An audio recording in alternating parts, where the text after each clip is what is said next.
What is going on, guys? Joey here. Got a couple videos for you guys today.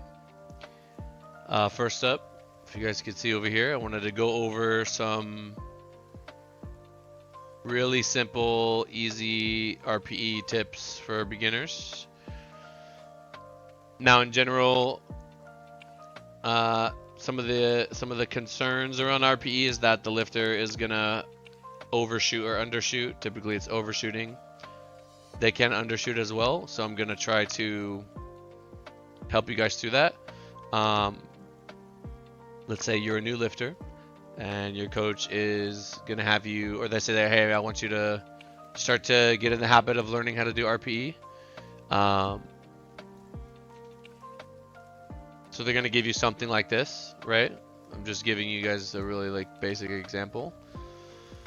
There are actually websites that you can use to help you figure things out, and I'm going to show you how to do that. So first, say you go in the gym, the lower reps are going to be easier to gauge. You're warming up, let's say, take your single. RPE 8 means you could probably triple it. Doesn't have to be perfect. Maybe it's a 7.5. At the end of the day, you say, okay, I'm going to go with this being an RPE 8. Getting to that point, your coach is probably gonna. This is why coaching is really important with RPE, because you can help guide the lifter to find what that set is, right?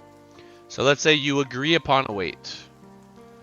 So I'm gonna pull up this RPE calculator, which literally it's rpecalculator.com. There is an app for it, I believe. And let's say your weight was 500 pounds, you did it for 1 rep, RPE 8. You can change the increment, so you could do 5-pound increments, 2.5-pound increments, whatever. This also works for like kilos, but let's say it was 500 pounds. You just hit compute, and it's going to give you, if 500 pounds was your RPE 8, what your estimated 1 rep max is. Everybody's different, and sometimes these numbers can vary slightly. But it is like kind of fun to look at, and that's some your percent of your 1 rep max given the RPE. Now, if we look back over here, you're supposed to do 3 sets of 5 at 7 to 8. So how would you do that? You just click 5 reps. RPE 8 is going to be 440 pounds. And then RPE 7 is 425. So you're going to operate in that range. Really simple. The most thinking that you have to do, is going to be figuring out that single. So I found that telling people that and having to put more energy towards that single allows them to kind of get that pretty right? Because if you overshoot this at a 10, you're probably still going to be able to hit the reps, but it's going to be close. You're going to be pushing your RPE really high. I like to coach RPE to where after each set, you're adjusting the weights to stay within range, right? And this can change, but usually if you're warmed up pretty well, you can do it that way. Now let's flip it around, right? Let's say you were, and then we'll get into this in a minute. Let's say you were, actually, let's just go through it first. So another way, right? Boom, you hit your single, you take your 8, you take your 500, you take your first set. It's at RPE 8. So again, this is just it's not perfect, but it is, if you're a beginner, it's a good way to start. You're going to try it with 440. And then from there, your coach says, okay, I want you to drop it 10%. I mean, really simple. You just bring up a calculator for 40. You're going to drop it 10% to 360. And then you're going to do 1 set there. And then I believe it's drop another 8%. So times 0.92. That's it. Easy, simple.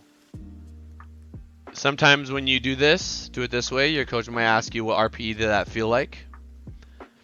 Typically, if you're leading with the percent, there's an RPE rating that you're giving it. This is why communication is important. Let's say you wanted to be fancy, right? Let's say you wanted to be fancy. Let's say you wanted to go, you wanted to do it this way. You could flip this. You could flip that around. Actually, you know what? Let's do it based on this example. That'd be pretty good. Let's say you wanted to flip it, right?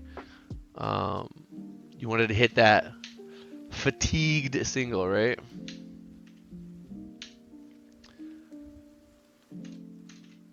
You could do it like this. So you come in.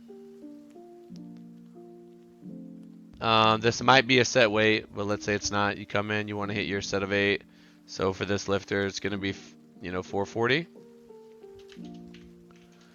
You hit your 440, then what? I believe it was 360, and then it was like something like that.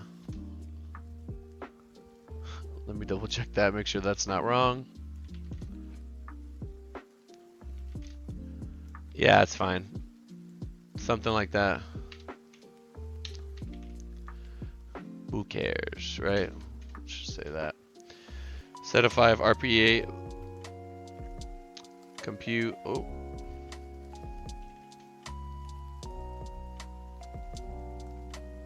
So you take 440, 5 reps, you rated RPE 8, compute, there we go.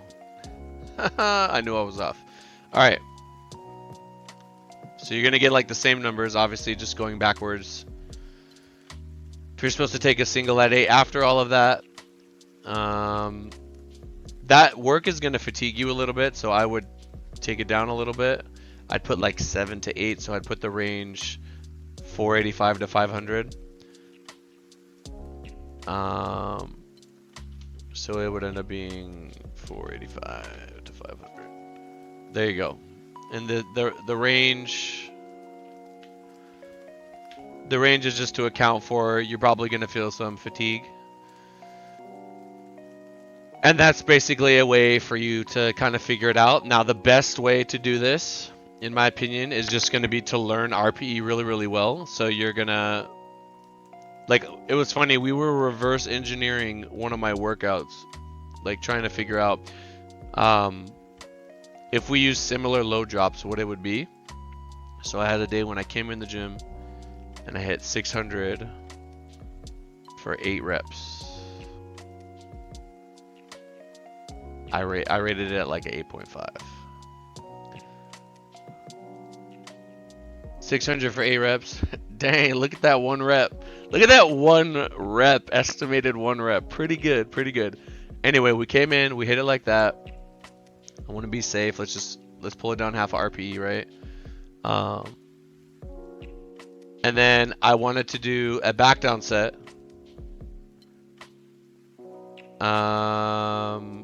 Minus 10%.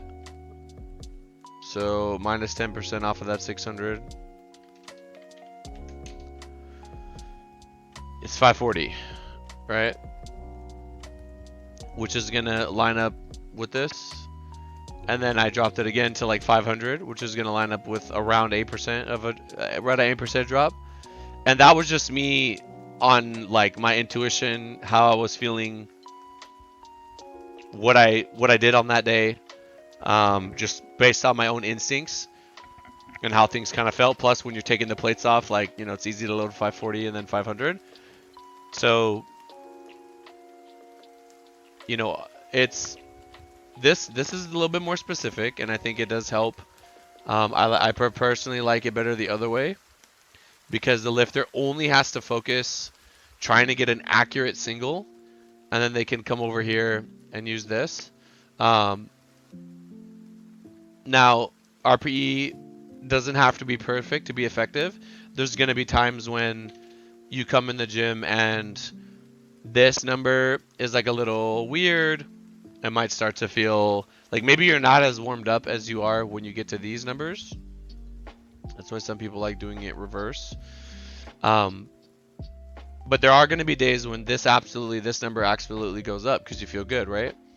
And if you hit 15 pounds more, then you're already going to be doing a little bit more work for the day. You're using the calculator to figure this out, and then your volume after that is also going to inherently go up.